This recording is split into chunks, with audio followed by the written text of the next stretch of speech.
Hello, my name is Devin Jones. I'd like to briefly cover a few misconceptions about the Confederate battle flag, the Confederate flag as it's called, or the rebel flag, a term that I don't particularly care for, but it's used nonetheless.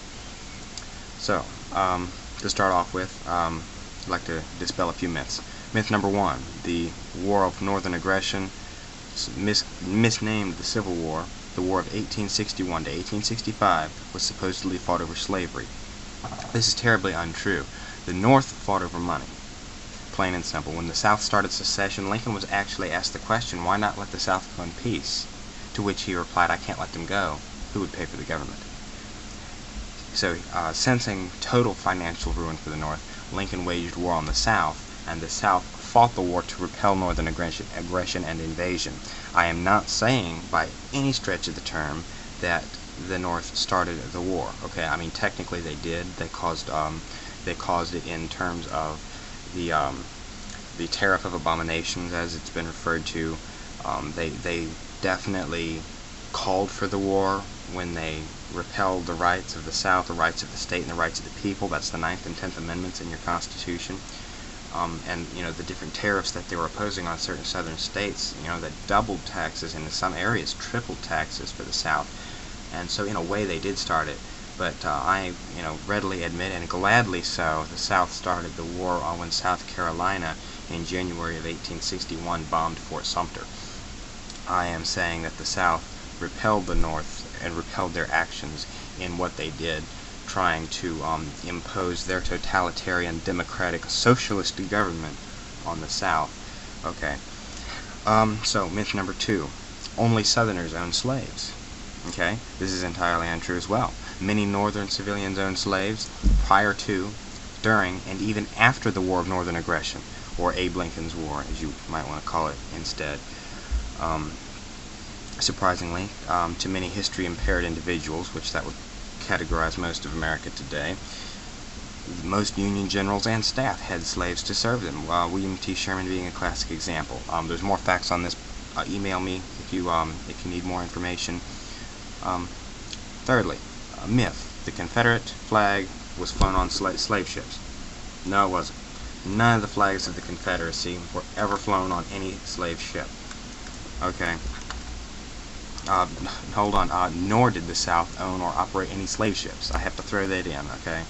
Because usually, the painted misconception in our mind is like a huge ship with like 500 slaves per square inch with a great big rebel flag flying from the top of it. That's also a misconception. So no Confederate flag was ever flown on any slave transporting ships. The South did not own or operate any of these ships. The English, the Dutch, and the Portuguese did the vast majority of this, with the French aiding a little bit here and there. Finally, myth number four. The Confederate flag represents the Southern nation. No, it doesn't. Not true. While the Southern battle flag was carried into battle, the Southern nation had 3 different national flags during the course of the war, and if you look up the third national flag, that is the actual official accepted flag of the Confederacy. The flag that you see commonly associated with the South, flown on, truck bumper stickers and that flag is the Confederate battle flag, which I am saying deserves just as much respect, because that's the flag that was carried into battle. That's the Confederate battle flag. That's the flag that you see posted in fields with hundreds of thousands of dead bodies and people giving their lives for their 9th and 10th Amendments. So yes, I'm saying that flag deserves respect. But don't misconstrue the situation and think that that Confederate battle flag represents the South. Okay, also, stars and bars. What is the stars and bars? It's not the Confederate battle flag. It's not the commonly associated flag is not the stars and bars. Okay, a common misconception. The first national battle flag is correctly known as the stars and bars. The Confederate battle flag, with the cross in the middle, the red and white cross that you see on bumper stickers with the word rebel on it, it drives me crazy. That flag is not called stars and bars. That is called the Southern Cross, for a good reason. It's a Christian symbol. I don't have a lot of time on this particular YouTube clipping, so I won't get into all that, but that's a Christian symbol. That's St. Andrew's Cross. Yes, and the classic. Supposedly, the Confederate battle flag represents racism today. The Confederate battle flag today finds itself in the center of much controversy and hoopla going on in several states, the cry to take this flag down is unjustified.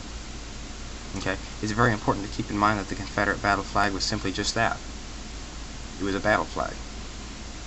It would never even seen a national flag.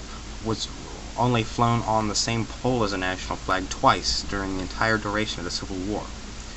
Alright, the myth is continued by a lack of education and ignorance, and it should not be, it should not be purported by anyone claiming to be a student of history.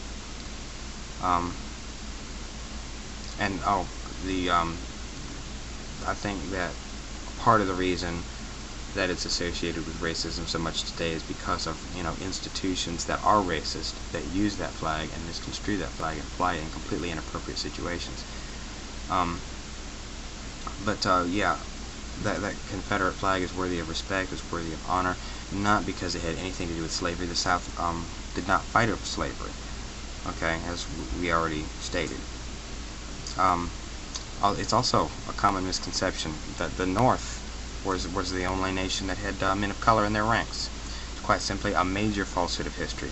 Many blacks, both free and of their own will, joined the Confederate Army to fight for their beloved Southern home. Additionally, men of other ethnic extraction fought as well. Oriental, Mexican, and Spanish men, as well as Native American Indians, fought for the pride of the South. Today, many men of color are members of the heritage group Sons of Confederate Veterans. These men of color and pride rejoice in their heritage. The continued attacks on the Southern nation, the Confederacy, and her symbols are a terrible outrage to these fine people. These attacks should be denounced with as much fervor as those who denounce the South. Okay.